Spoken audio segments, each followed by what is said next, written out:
Have you ever wondered if everything you were taught about Jesus has been missing his most profound message?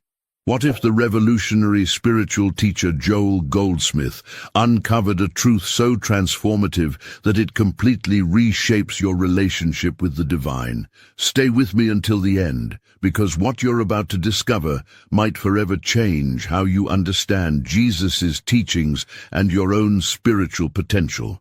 For centuries, religious institutions have positioned Jesus as someone to worship, someone separate from us, a divine being we must petition for help.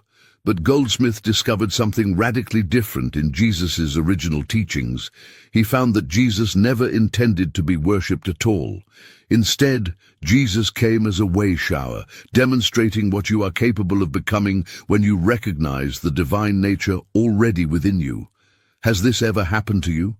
You pray fervently for healing, for abundance, for peace, and nothing seems to change. According to Goldsmith, this happens because we've been taught to approach prayer all wrong. We've been conditioned to beg an external deity for intervention when Jesus himself explicitly stated, "The kingdom of heaven is within you, not within him alone, within you." But before we continue exploring this profound spiritual revelation, please hit the like button and let me know where in the world you're watching from today. It's always fascinating seeing who's joining us from around the world. And if you haven't already, make sure to hit that subscribe button and turn on the notification bell so you don't miss any of our future videos. This fundamental shift in understanding changes everything about your spiritual journey. When Jesus performed miraculous healings, he wasn't showing off supernatural powers that only he possessed. He was demonstrating spiritual laws that you can access right now, in this moment. Every miracle was an invitation to recognize what's possible when you awaken to the Christ consciousness that is your true identity. Traditional Christianity has taught separation. You're the sinner, Jesus is the Savior. God is unreachable except through approved channels.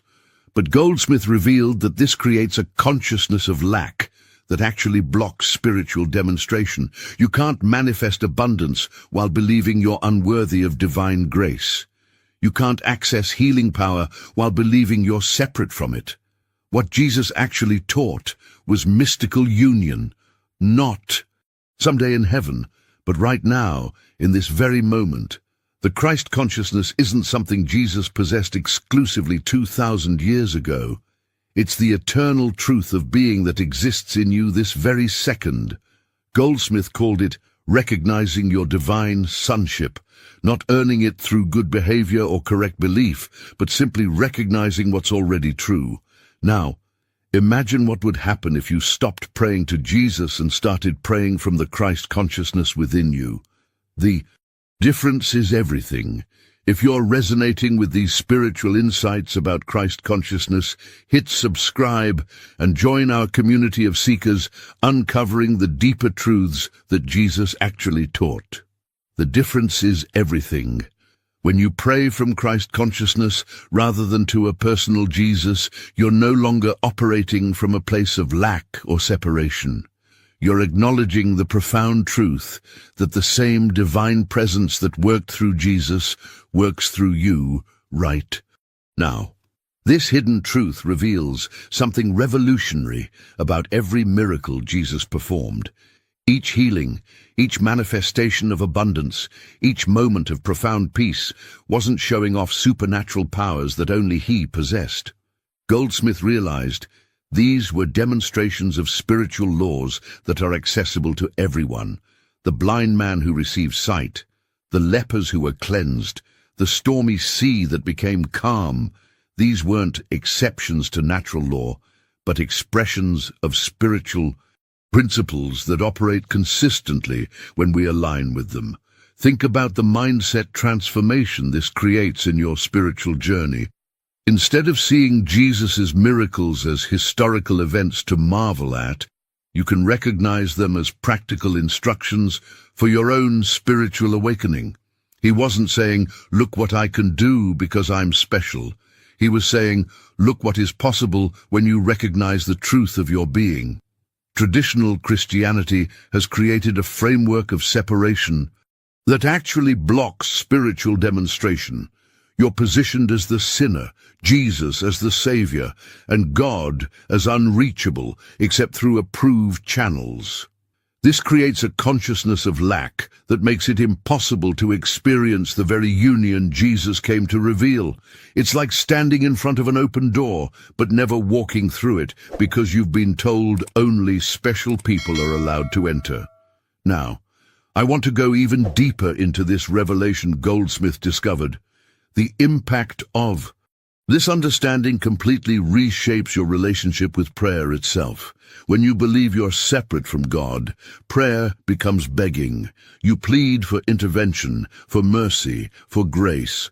But when you recognize mystical union, not as some future heavenly state but as present reality, prayer becomes recognition.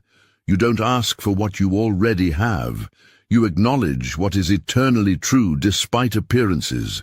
This isn't about positive thinking or visualization techniques. It's about a fundamental shift in your awareness of reality. The Christ isn't a person who lived 2,000 years ago.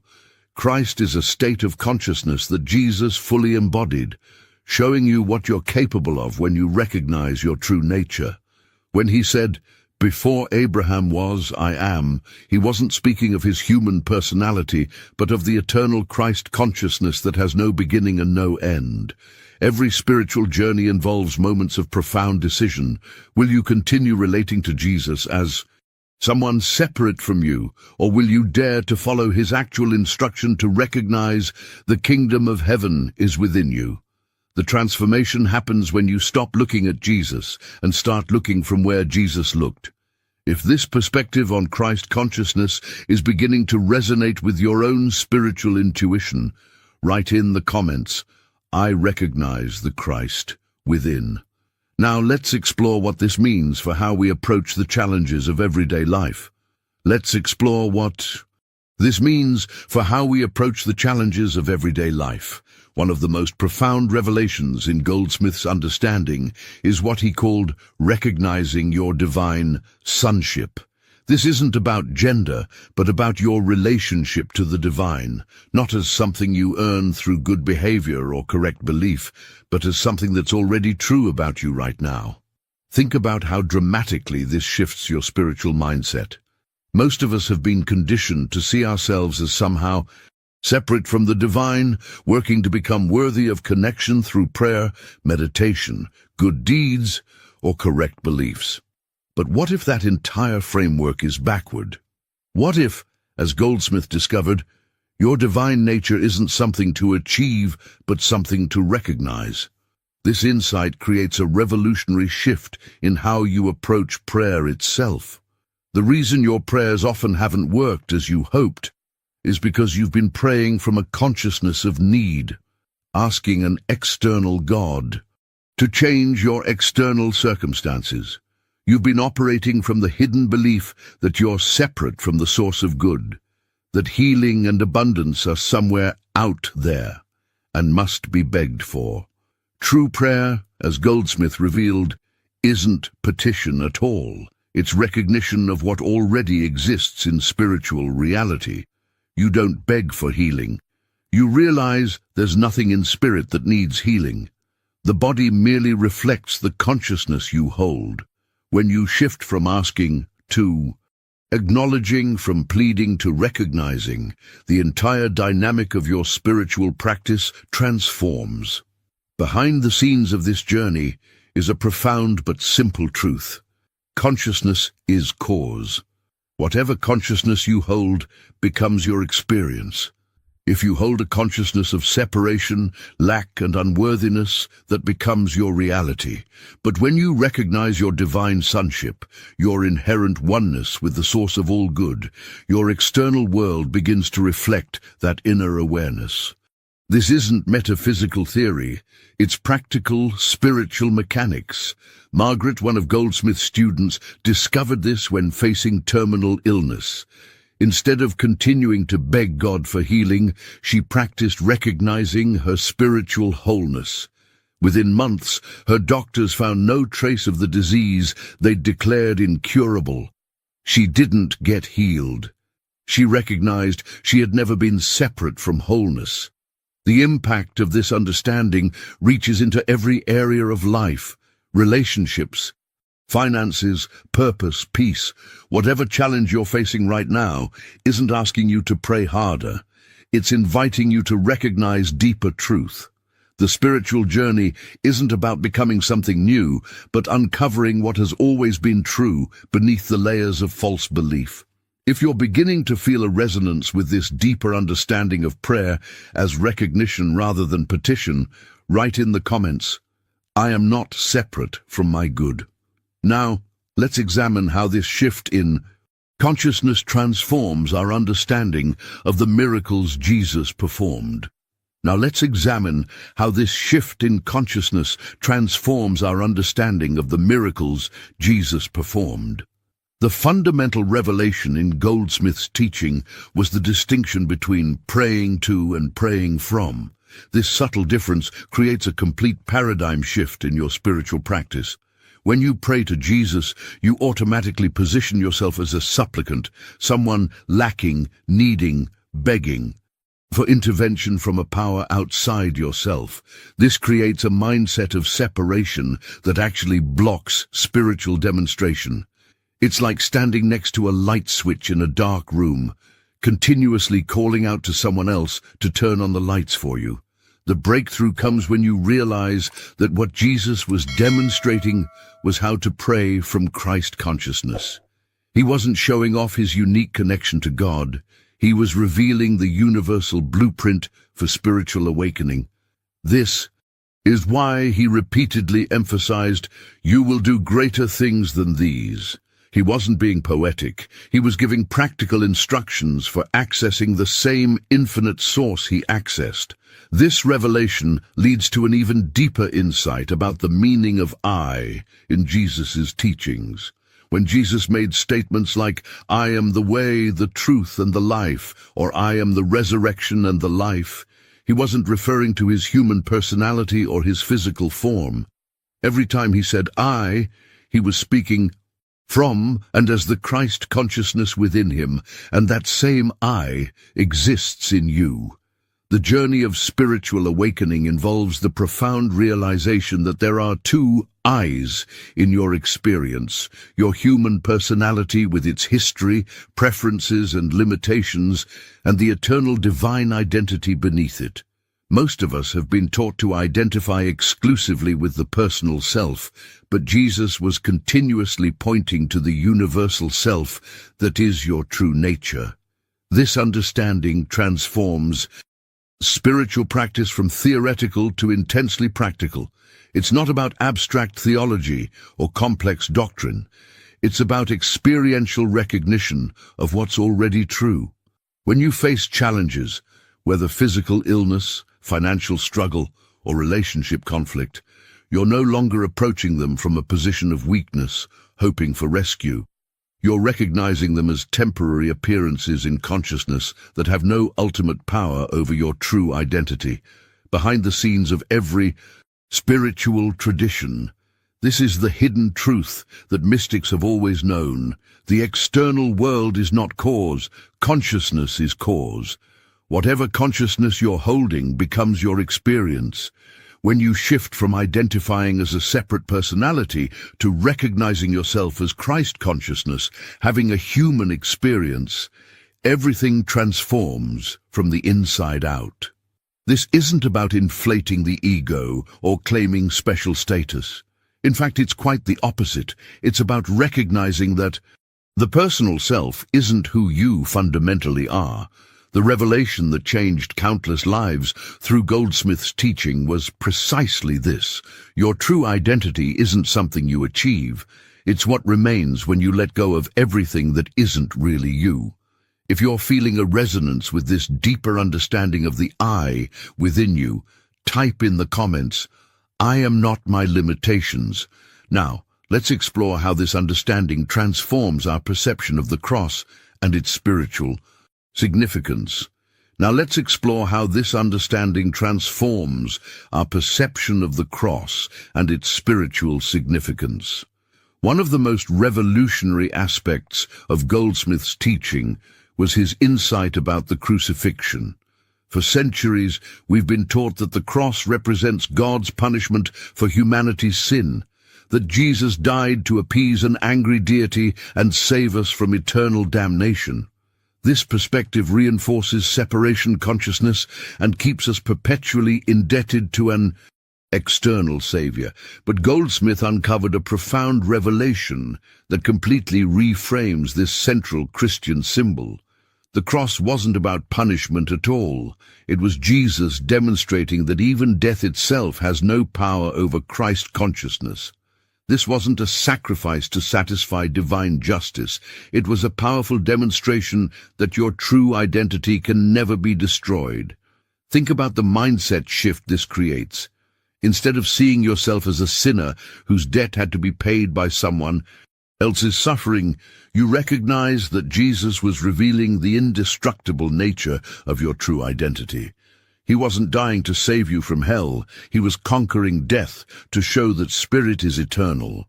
The resurrection wasn't a one-time miracle, but a demonstration of spiritual law, that consciousness transcends physical form. This breakthrough understanding leads directly to what Goldsmith called the practice of the presence of God. This isn't about connecting with a distant deity you petition through prayer. It's about recognizing the presence that is your very being. The divine isn't somewhere else. It's the essence of who you are, beneath the layers of conditioned thinking. The journey behind this practice involves a fundamental shift in how you approach prayer itself. When you grasp that Christ consciousness is your consciousness, prayer transforms from talking to God to listening for the still, small voice within. You're not reaching out to something external. You're tuning into what's already present. This practice creates a revolutionary impact in everyday life. When facing challenges, whether physical illness, financial struggle, or relationship conflict, you're no longer begging an external power for intervention. You're recognizing that in spiritual reality, these problems have no ultimate power. You acknowledge the appearance while resting in the awareness of what's true in consciousness. The revelation here isn't theoretical, it's intensely practical. Margaret, whom we mentioned earlier, didn't get healed of terminal illness by petitioning God more fervently. Her transformation came when she stopped listing her symptoms to God and started sitting in silence, recognizing that in spirit there is no disease. She didn't deny her pain, she simply refused to give it ultimate power. Subscribe now to continue your journey into mystical Christianity and discover more revolutionary teachings that religious institutions have kept hidden for centuries. What makes this practice so powerful is that it doesn't depend on changing external circumstances. It's about recognizing what's already true regardless of appearances. The eternal truth of your being remains unaffected by temporary human conditions. If this understanding of the cross as demonstration rather than punishment resonates with you, write in the comments, "I am eternal spirit." Now, let's discover how these principles transform when applied to real-world healing experiences.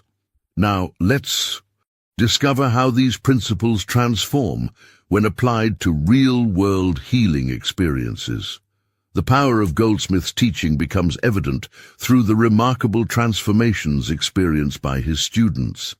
Margaret's story illustrates this perfectly.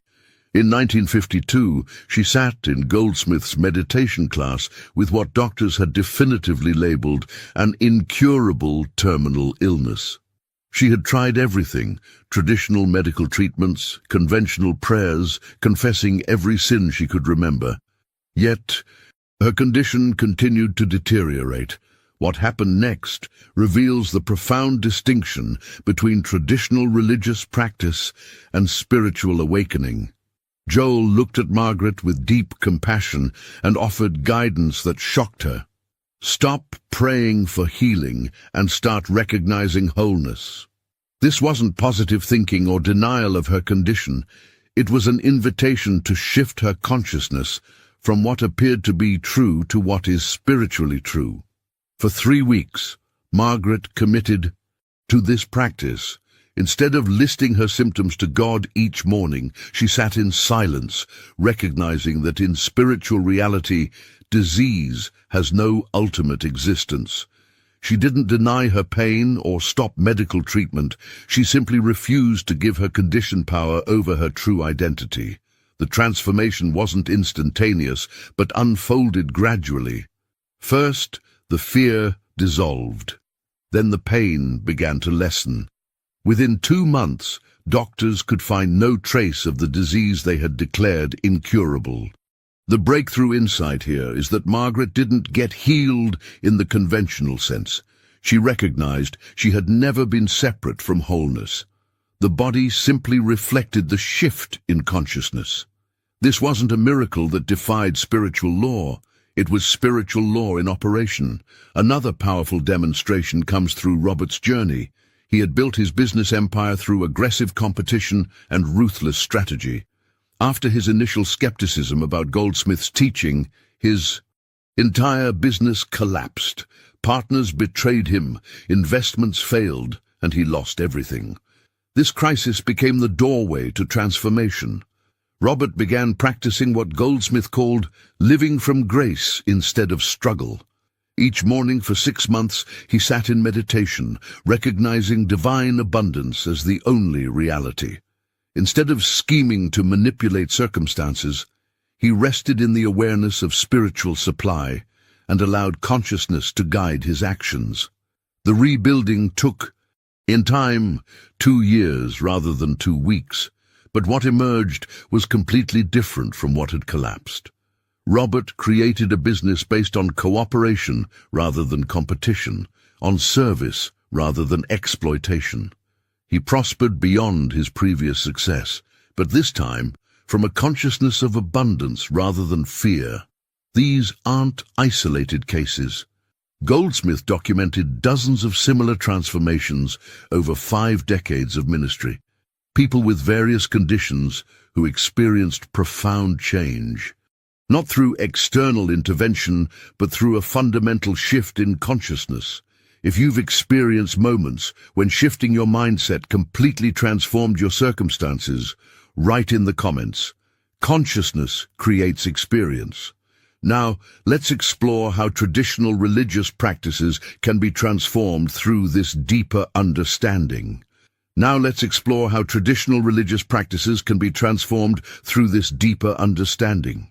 Elizabeth's story powerfully illustrates this shift. After 40 years of devoted participation in traditional Christianity, attending church every Sunday, serving on committees, teaching Sunday school, she felt spiritually empty. Despite her faithful commitment, her prayers seemed to bounce off the ceiling. Jesus felt distant and unreachable, and though she loved God, she couldn't feel God's presence. Elizabeth discovered Goldsmith's teaching when she was ready to abandon spirituality altogether. What shocked her most was his statement that she'd been taught to worship Jesus instead of learning from Jesus. She'd made him so divine, so separate from human experience, that she'd completely missed his actual message. You have the same access to God that I have. For months, Elizabeth struggled with this idea. Wasn't it blasphemy to claim divine sonship? The breakthrough came during a silent meditation retreat, when she stopped reciting prayers and simply sat in the presence. For the first time in her life, she experienced what Goldsmith called the click, a moment of recognition beyond thought, where she knew, not just believed, but knew that Christ consciousness was her consciousness. The tears that streamed down her face weren't from emotional manipulation or religious fervor. They came from finally experiencing what she'd been seeking for 40 years, direct spiritual experience rather than religious doctrine. Elizabeth didn't leave her church, but her practice transformed completely. She no longer approached prayer as petitioning an external deity, but as recognizing the presence within. This revelation leads to an even more practical teaching Goldsmith offered, recognizing the nothingness of error. When facing any problem, whether illness, financial struggle, or relationship conflict, our natural response is to fight it, fix it, or pray for its removal. But Goldsmith discovered this approach actually gives the problem power by treating it as something real that needs to be overcome. Instead, he taught a revolutionary practice, recognizing that in spiritual reality, the problem doesn't exist. This isn't denial of appearance or positive thinking. It's recognition of what's true in consciousness. When you face a financial crisis, traditional religion says pray to God for money. Positive thinking says visualize abundance. Goldsmith taught something radically different. Recognize that in spirit, there is no lack, period. This mindset shift requires spiritual maturity. You're not pretending the problem isn't there. You're refusing to give it ultimate reality. You acknowledge the appearance while recognizing that appearances are temporary and consciousness is cause. The journey of transformation happens when you hold both simultaneously. The bank account shows zero, but spiritual reality knows nothing of limitation. If you've ever experienced a moment where you stopped fighting against a problem and instead found peace by changing your perspective about it, write in the comments, I've experienced the nothingness of error. Now let's address the obstacles that often arise when first practicing these spiritual principles.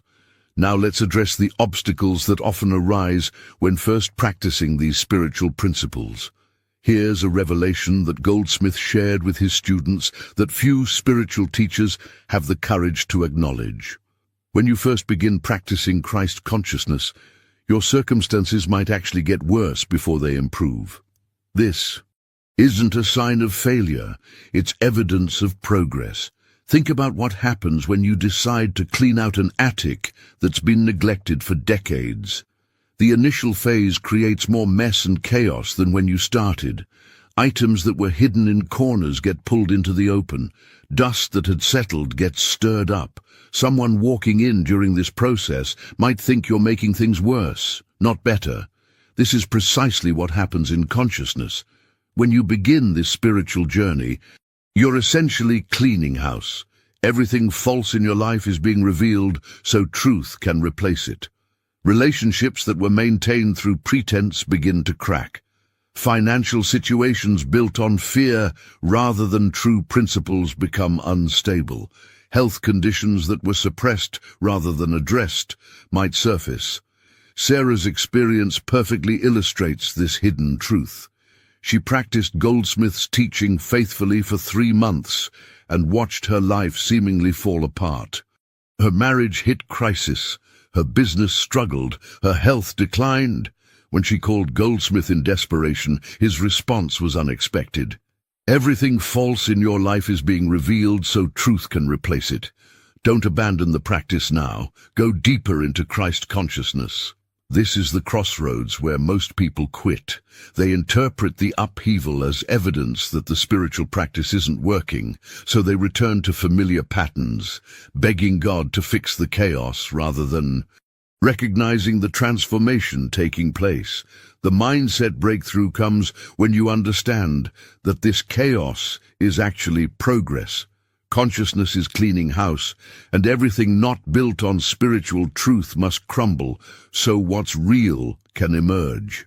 The ultimate revelation of this spiritual path is what Goldsmith called becoming a transparent consciousness. After working through the obstacles and continuing to practice presence, you eventually become so established in Christ consciousness that you become a healing presence without doing anything. People feel peace around you. Situations resolve when you enter them, not because you're special, but because consciousness operating through you recognizes only spiritual reality. Joel reached this state after decades of practice. He would simply sit in a room and be present, and people reported physical healings, emotional breakthroughs, and spiritual awakenings. He wasn't doing anything to them. His consciousness was simply so clear of personal agenda, that divine consciousness could operate unobstructed. This is what Jesus actually demonstrated. Not supernatural powers exclusive to him, but complete transparency to Christ consciousness through persistent recognition of what's already true.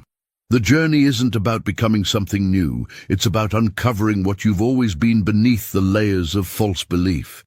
If you've experienced moments where your presence seemed to bring peace or healing to a situation without your conscious effort, share in the comments. I've glimpsed transparent consciousness. Now let's explore the practical methods Goldsmith taught for developing this consciousness in everyday life. The journey we've explored together through Goldsmith's profound understanding of Christ consciousness isn't just theoretical, it's an invitation to transformation.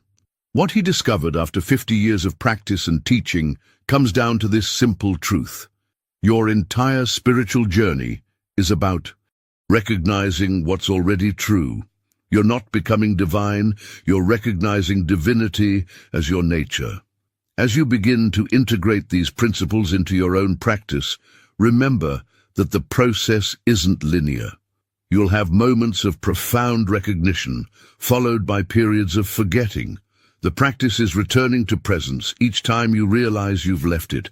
This is the essence of the spiritual journey, not arriving, but continuously returning to the truth of your being. If these insights have resonated with you on your spiritual path, I'd love for you to be part of our community of seekers. Subscribe to this channel for more explorations of mystical Christianity and the deeper teachings that transform consciousness. Your journey matters, and together we can uncover these hidden truths that religious institutions have often obscured. If you've made it to the end of this exploration, type "Christ consciousness is my consciousness" in the comments below. I read every comment and love connecting with those who are walking this path of spiritual awakening. And if this message has helped illuminate your understanding of Jesus' true teaching, let me know with a like. It helps others find this content who might be seeking the same truths you are. There's a video right here that explores how to practice the presence in your daily life, the practical application of everything we've discussed today. Click and continue with me over there as we deepen this journey of awakening together. Remember, you're not alone on this path. The same Christ consciousness that Jesus demonstrated is your consciousness too, not someday, but right now in this eternal moment.